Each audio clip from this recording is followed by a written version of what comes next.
Kita berdoa. Segala puji, hormat, dan syukur kami naikkan kepadamu ya Tuhan. Oleh karena kasih karunia-Mu, kami boleh tetap ada sampai dengan hari ini. Dan ada begitu banyak anugerah dan berkat Tuhan yang kami rasakan sepanjang minggu ini ya Tuhan.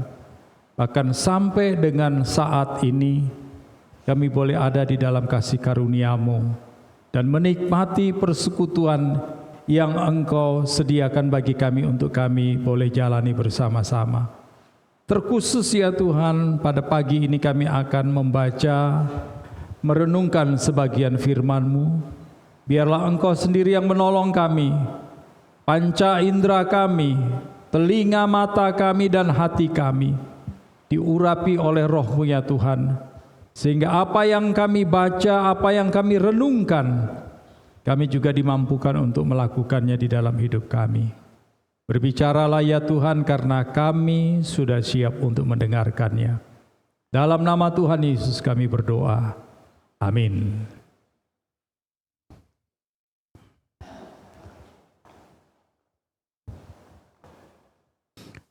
Selamat pagi Bapak Ibu dan Saudara.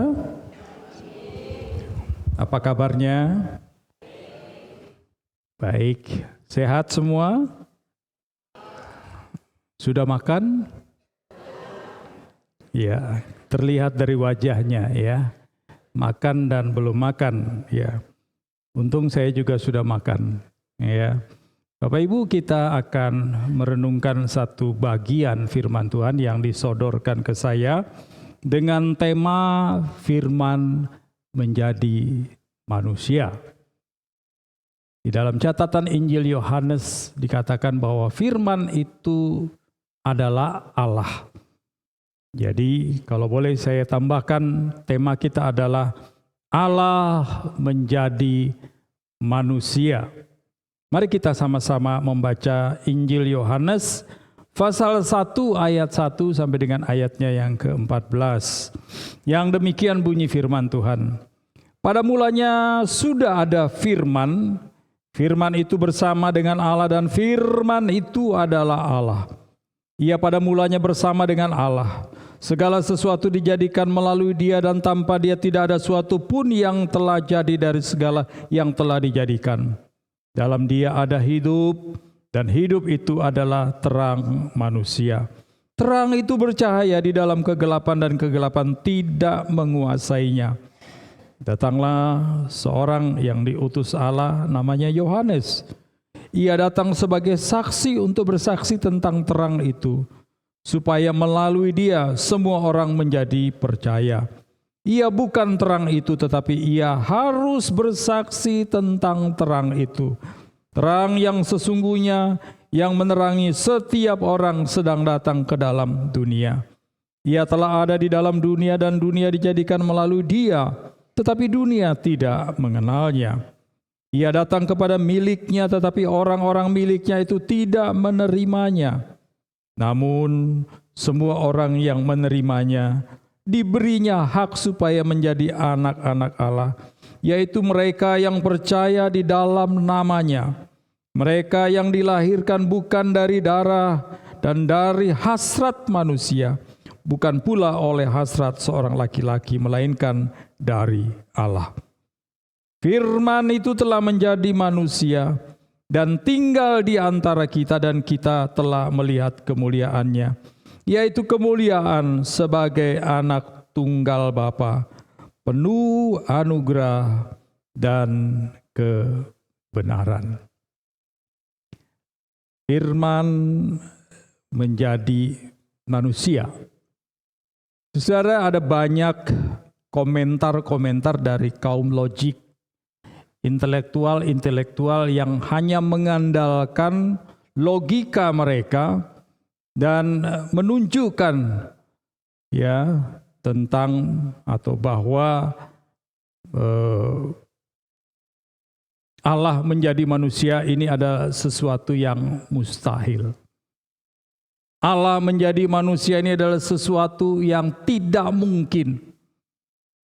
Allah menjadi manusia atau firman menjadi manusia adalah sesuatu yang sulit untuk dicerna oleh akal dan pikiran manusia. Saudara, pemahaman kaum logik, kaum intelektual yang seperti ini menunjukkan bahwa mereka mengabaikan kemahakuasaan Allah yang bisa membuat dan menjadikan segala sesuatu, apapun juga yang Dia inginkan. Yang kedua, mereka juga menempatkan iman itu di bawah logika. Ya, logika di atas iman. Maka lahirlah satu teologi yang namanya teologi liberal. Ya, teologi liberal ini mencerna seluruh isi Alkitab dengan standar logik, standar isi kepala mereka. Jadi kalau Tuhan Yesus ya mengolah roti ya dan ikan, dari 5 roti 2 ekor ikan bisa dimakan oleh sekian banyak orang, tak mungkin lalu ini dihilangkan. Tuhan Yesus berjalan di atas air. Logika manusia mengatakan tidak mungkin lalu dihapuskan. Sehingga Alkitabnya kaum logik seperti ini tipis sekali. Karena segala sesuatu yang mengandung supranatural, yang mengandung mujizat, itu dihapuskan oleh mereka. Nah, saudara yang terkasih di dalam Tuhan Yesus, tapi disadari bahwa seringkali manusia menempatkan Allah seperti itu. Pertanyaannya adalah, mana yang lebih mudah diterima oleh akal? Ya, pernyataan yang lebih mudah diterima oleh akal, manusia menjadi Allah atau Allah yang menjadi manusia? Kalau boleh saya tumpahkan pertanyaan ini di sini dan saudara jawab. Mana yang lebih mudah, manusia menjadi Allah atau Allah yang menjadi manusia? Jawaban saudara? Mana yang lebih mudah diterima akal? Manusia jadi Allah atau Allah jadi manusia? Tadi saya dengar jawabannya semua sudah makan. Ya, tapi ini rupa-rupanya hilang nih suaranya nih. Sekali lagi, mana yang lebih mudah diterima akal? Allah jadi manusia. Manusia jadi Allah.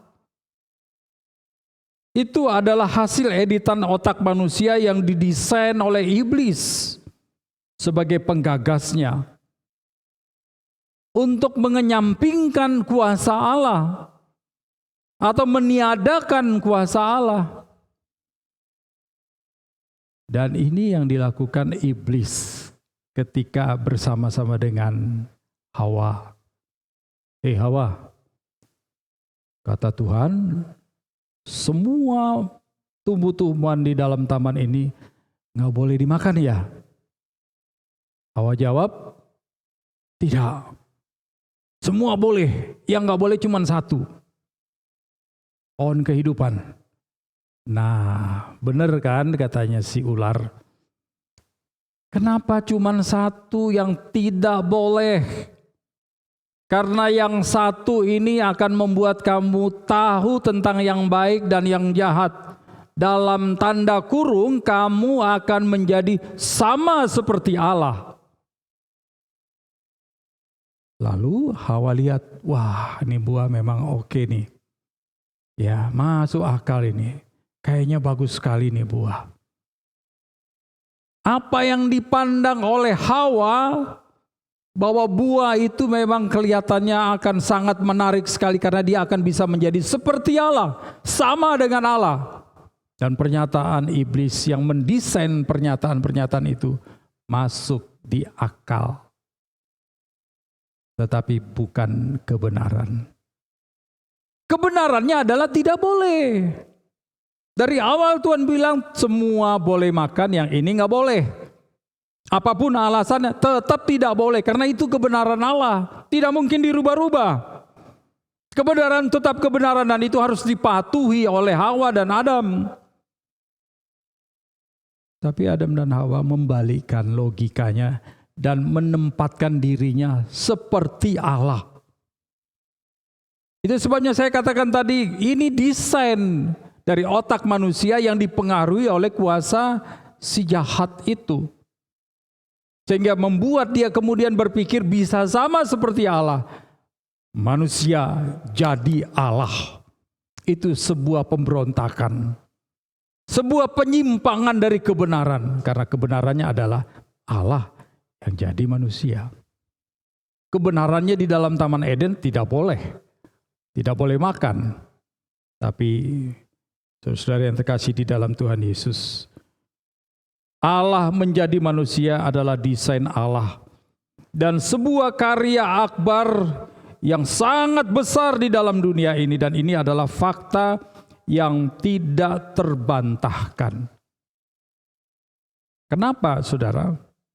Karena ketika Allah jadi manusia, seluruh hak dari perubahan-perubahan itu adalah milik Allah. Ya, semua kejadian-kejadian yang terjadi yang di luar akal, pikiran dan jangkauan kita manusia, dia bisa lakukan. Oleh sebab itu di dalam catatan Yohanes pasal 1 ayat 1 sampai dengan ayatnya yang ke-14, saya ingin mengajak saudara bukan untuk berteologi ya, tetapi saya ingin mengajak saudara untuk melihat hal-hal praktis yang ada di dalamnya. Yang pertama, saudara, di dalam catatan ayat 1 sampai dengan ayatnya yang kedua, dikatakan demikian. Pada mulanya sudah ada firman, firman itu bersama-sama dengan Allah dan firman itu adalah Allah. Ia pada mulanya bersama dengan Allah. Dari dulu, sekarang, sampai yang akan datang, dia tetap Allah. Dia tetap firman Allah. Dan ini menunjukkan bahwa firman itu adalah sesuatu pribadi yang abadi, pribadi yang kekal, yang tidak pernah berhenti dari zaman dan sejarah. Dia menembus ruang dan waktu di dalam sejarah hidup dunia ini. Dan Yesus Kristus itu adalah firman yang abadi, yang terus ada dari semula sampai selama-lamanya. Dia bersama-sama dengan Allah karena dia adalah Allah. Dari kitab Kejadian sampai dengan kitab Wahyu, kata firman Allah itu syarat dan diucapkan berulang-ulang kali. Bahkan saudara, di dalam catatan-catatan yang dibuat oleh para teolog, kata firman Allah itu berjumlah kurang lebih 344 kali. Dan ini menunjukkan bahwa setiap hari Tuhan berbicara kepada saya dan saudara. Tuhan menyapa saya dan saudara. Setiap hari dalam sepanjang zaman dan sejarah manusia, Tuhan tidak pernah berhenti untuk berbicara kepada saya dan saudara. Kan beda dengan Tuhan yang satu itu, yang namanya iblis. Dia ngomong kalau diajak omong. Ya, dia bicara kalau diajak bicara. Ya, kalau diajak bicara pakai sesembahan, pakai nasi, pakai wadai gitu, baru dia bicara. Yang bicara dia sebenarnya bukan dia. Ya, saya ingat kalau di Bali, ya saya agak sering ke Bali akhir-akhir ini. Dan saya di Bali sejak tahun 70-an. Kalau di Bali saudara perhatikan itu, setiap hari orang-orang Hindu Bali itu melakukan upacara dengan menyediakan sesajen di rumah masing-masing. Satu rumah itu bisa menyiapkan sesajen mungkin bisa lebih dari 10. Baik di rumah, di kamar, di luar itu ditaruh nasi dan makanan-makanan yang lain. Ya.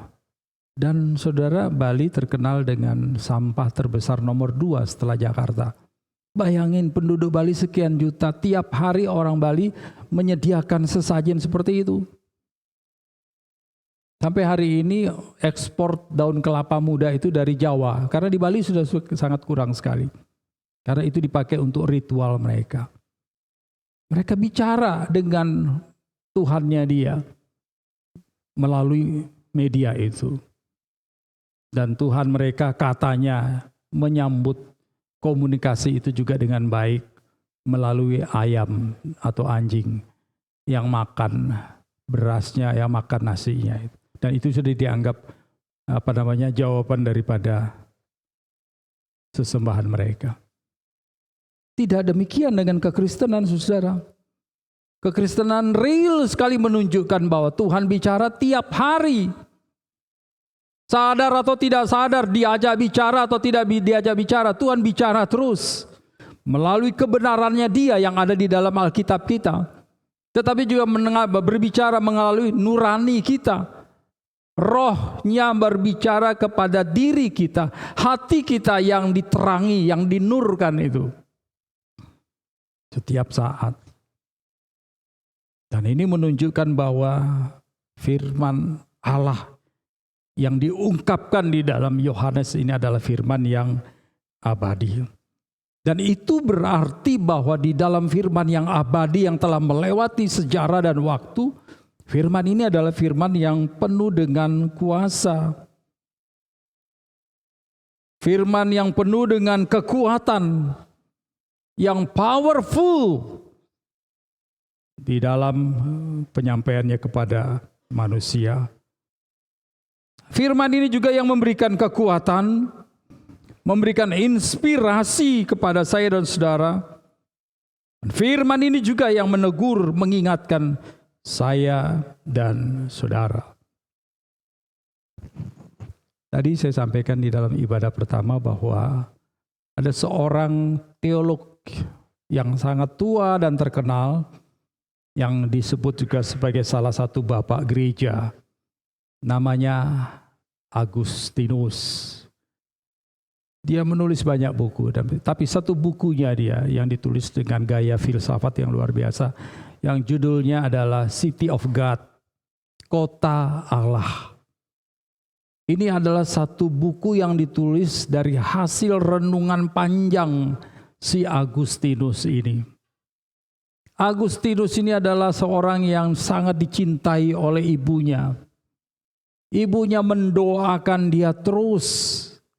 Ibunya mencintai dia dengan luar biasa, mengawali hidupnya dengan luar biasa. Tapi satu saat dia menipu ibunya dan meninggalkan rumah secara diam-diam, lalu mulai merantau. Waktu dia mulai merantau, dia mulai tahu dunia luar. Ketika dia tahu dunia luar, dia mulai hidup dengan gaya dunia. Dia kawin cerai, dan dia kemudian mulai belajar A, B, C. Ada satu agama yang namanya agama Mani yang terkenal sekali di daerah Irak, Iran. Dia belajar itu. Dia lakoni ilmu Mani ini. Tetapi kemudian dia tidak mendapatkan apa-apa. Suatu saat dia tidur. Tiba-tiba dia dengar suara anak-anak bernyanyi. Dan itu menyentuh hati dia. Untuk back to God. Kembali kepada Allah. Dia bangun. Suara anak kecil polos sekali.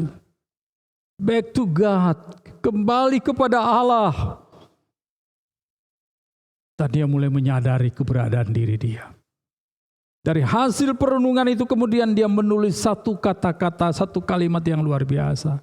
Dia berkata, Tuhan, Kenapa tidak dari dulu Engkau berbicara kepada saya? Supaya saya bisa sampai ke pantai. Karena dia gambarkan kasih Tuhan. Firman Tuhan itu seperti gelombang laut yang mulai dari tengah dan kemudian sampai ke pantai dengan damai. Kenapa Engkau tidak membiarkan saya mengenal Engkau dari dulu, supaya saya tidak mengalami kehidupan yang hancur seperti ini? Karena dia sadar bahwa sebenarnya firman Allah itu sudah ada sejak dulu dan membangun, merubah, mengokohkan, menumbuhkan setiap orang yang hidup dan bersandar kepada firman Allah. Oleh sebab itu saudara, seharusnya kita juga dapat dekat dengan Allah dan firman-Nya, meyakininya, serta menghidupkannya di dalam hidup kita masing-masing. Karena firman Allah itu adalah firman yang abadi, yang di dalamnya ada kuasa, yang menjadikan segala sesuatu itu semakin hari semakin menjadi lebih baik. Sayang sekali kalau dalam hidup saya dan saudara mengabaikan kebenaran firman Tuhan dan menganggapnya tidak ada apa-apanya. Dan pada akhirnya nanti kita akan berkata seperti Agustinus, "Kenapa Tuhan Kau tidak berbicara kepada saya supaya saya bisa sampai ke pantai dengan damai?" Nah, sebelum terlambat, biarlah kita mulai ambil keputusan hari ini, hidup di dalam firman Allah yang abadi itu. Pokok yang kedua, saudara yang kasih dalam Tuhan, di dalam catatan ini, ya khususnya di dalam ayat 3 dan ayatnya yang keempat yang berkata, segala sesuatu dijadikan melalui Dia dan tanpa Dia tidak ada suatu pun yang telah jadi dari segala yang telah dijadikan. Dalam Dia ada hidup, dan hidup itu adalah terang manusia. Terang itu bercahaya di dalam kegelapan, dan kegelapan tidak menguasainya. Ini berbicara tentang firman itu adalah pencipta. Dan firman itu adalah pencipta dari kehidupan. Dari sesuatu yang tidak ada menjadi ada. Dari sesuatu yang tidak ada di dalam ide manusia menjadi ada dan nyata.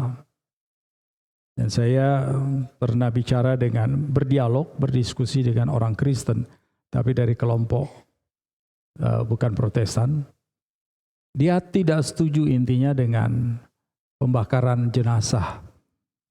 Alasannya karena kalau nanti Tuhan datang untuk yang kedua kalinya, dia tidak diangkat. Karena Tuhan tidak mengenal dia, karena dia sudah dibakar, hangus, habis jadi tanah. Dan saya jawab bahwa cepat atau lambat, kita manusia juga nanti akan sama. Jadi debu dan tanah. Kamu bisa nggak membayangkan bahwa manusia pertama Adam dan Hawa, lalu kemudian Kain serta Habil, serta yang lain-lain itu hari ini tubuhnya di mana? Sudah nggak ada, sudah selesai, sudah jadi debu dan tanah. Kita tidak pernah tahu itu betul karena bukan kita pencipta. Tapi Tuhan itu pencipta, dari yang tidak ada menjadi ada. Kalau yang Dia sudah ciptakan, Dia tidak mungkin tidak kenal, karena Dia penciptanya. Kalau saya dan saudara terbatas cara berpikirnya, sehingga kita pasti juga tidak kenal. Ya, apalagi kalau ada mungkin kayak zaman papa saya perang dulu di Timor Leste, itu banyak tentara yang kepalanya nggak ada karena dipotong sama orang-orang Timor Leste. Badannya aja yang ditinggal, kepalanya diambil sebagai bukti bahwa mereka udah dapat musuh. Sebaliknya juga begitu tentara. Kalau dapat orang-orang fretelin, kalau bawa tubuhnya untuk jadi saksi kan agak repot. Kepalanya aja yang dipotong, dilemparkan di lapangan untuk jadi mainan anak-anak di bola sana sini. Apakah Allah nggak kenal kepalanya yang terpisah? Kenal, karena Dia penciptanya. Dari yang tidak ada aja menjadi ada Dia bisa, apalagi dari yang sudah ada. pasti dia kenal. Nah, oleh sebab itu saudara yang terkasih di dalam Tuhan Yesus Kristus, ketika dia menjadi pencipta dan juga menciptakan kehidupan, dia akan terus memimpin, menyertai kita dengan pengetahuan ilahinya yang luar biasa itu. Dia kenal siapa kita. Dia tahu siapa kita. Sama halnya seperti pribadi Yesus yang adalah Allah itu sendiri, yang adalah firman itu sendiri. Orang ngomong di sana dia tahu. Kenapa? Karena pengetahuan ilahinya dia itu menembus ruang, menembus waktu. Lu bisa bisik-bisik di sana, bahkan sedang di dalam hati aja dia tahu. Jadi tidak ada yang tersembunyi di dalam dia karena dia pencipta dari kehidupan kita ini. Makanya apapun yang kita lakukan dalam hidup ini, jangan coba-coba saudara berpikir Tuhan tidak tahu. Pasti Tuhan tahu. Saudara ngedumel aja Tuhan tahu. Saudara ngomel aja Tuhan tahu. Makanya jangan pelihara tuh hobi ngomel tuh. Ya, Tuhan tahu saudara. Saya waktu sekolah minggu, saya ingat ada cerita sekolah minggu. Ini tentang anak-anak kecil. Ya, ada seorang anak kecil yang diajak bapaknya untuk pergi ke satu tempat. Anak itu tanya, "Pak, mau kemana, Pak?" Anak itu bilang, bapaknya bilang, "Ikut saja." Ya, lalu sampailah ke sebuah ladang orang. Dan ladang itu penuh dengan ubi. Bapaknya bilang sama anaknya, "Kamu tunggu di sini, Bapak mau masuk ke dalam ini. Kalau ada orang, kamu tepuk tangan 3 kali. Itu tandanya ada orang." Dan kemudian bapak itu masuk ke dalam ladang itu. Anak itu lihat apa yang dikerjakan bapaknya.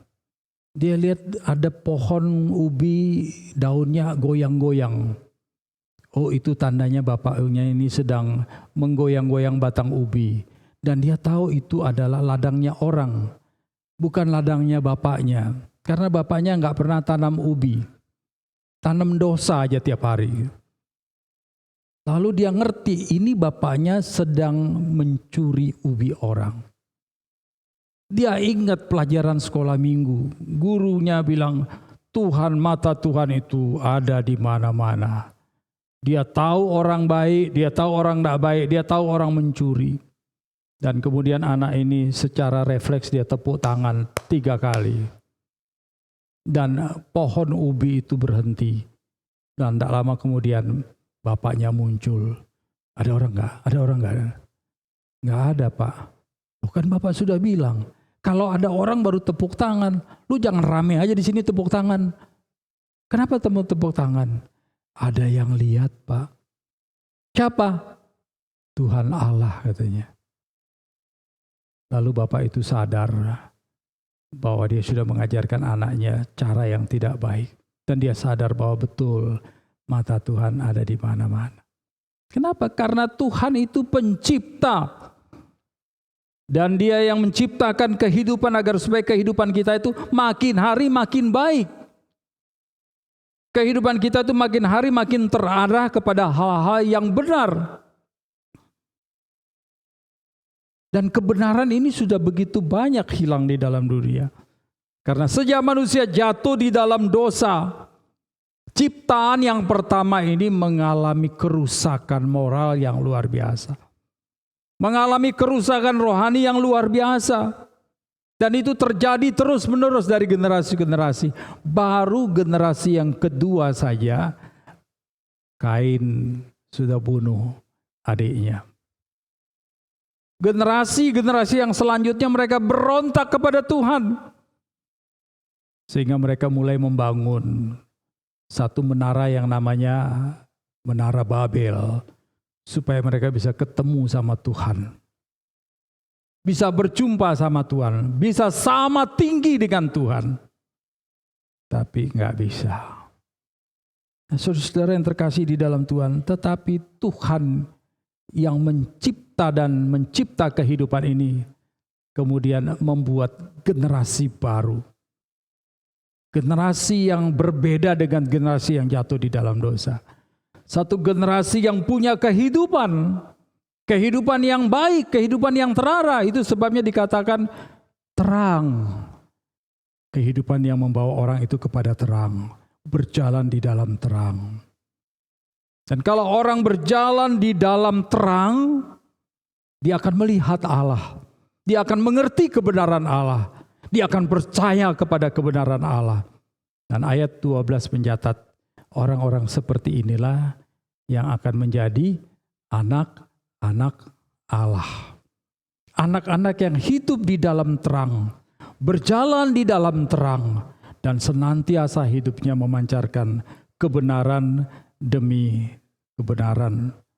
Seperti yang ditulis di dalam kitab Mazmur pasal 119 ayat 105. Firman-Mu itu pelita bagi kakiku dan terang bagi jalanku. Bahkan sudah dituliskan lagunya, ya. Firman-Mu pelita bagi kakiku, terang bagi jalanku. Satu lagu yang sangat syahdu dalam penyembahan kepada Tuhan untuk mengakui bahwa firman Tuhan adalah firman yang terang. Lagu yang sangat baik sekali. Bapak Ibu masih ingat ya lagu ini ya? Masih ingat? Ayo kita nyanyi dikit ya. 1, 2, 3. Sebentar, kok fales? Ya. Ya. Kunci C. 1, 2, 3.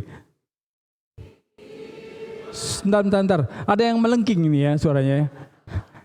1, 2, 3. Firman.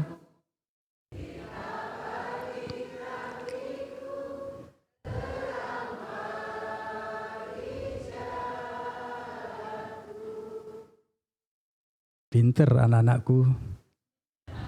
Hebat sekali, ya. Nyanyikan ini terus. Firman-Mu adalah pelita bagi kakiku dan terang bagi jalanku.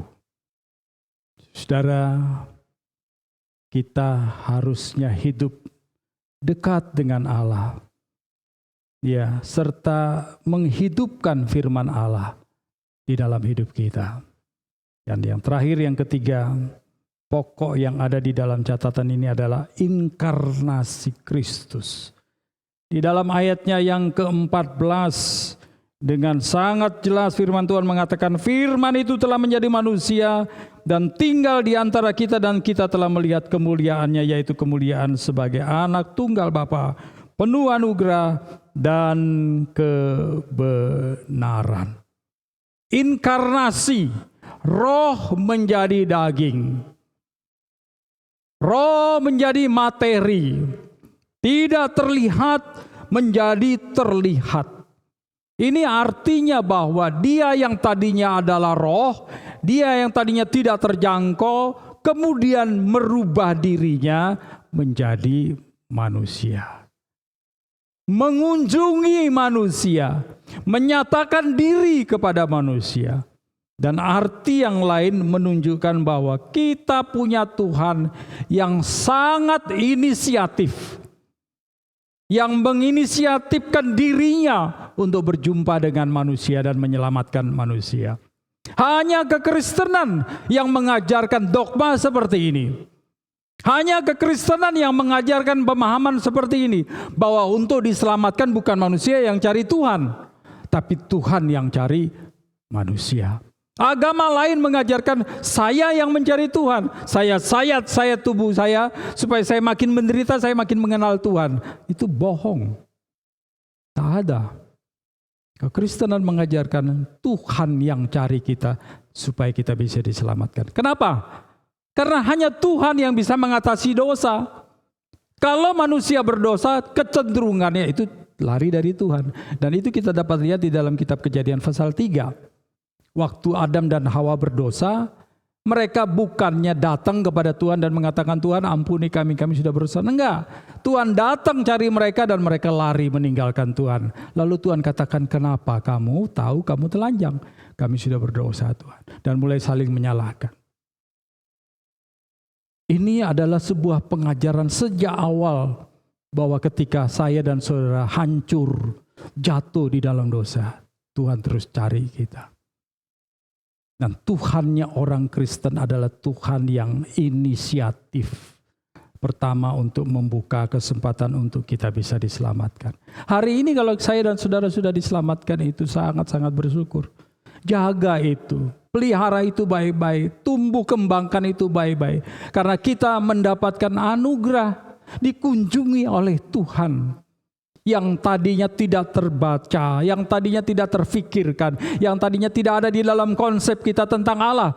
Tapi Dia nyatakan dirinya supaya kita tahu Dia Allah yang berkuasa. Dia datang mengunjungi saya dan saudara. Mari kita percaya kepada Tuhan kita dan menerima kasih-Nya yang nyata ini agar supaya hidup kita terus dibawa di dalam perubahan-perubahan, di dalam terang demi terang. Kita berdoa.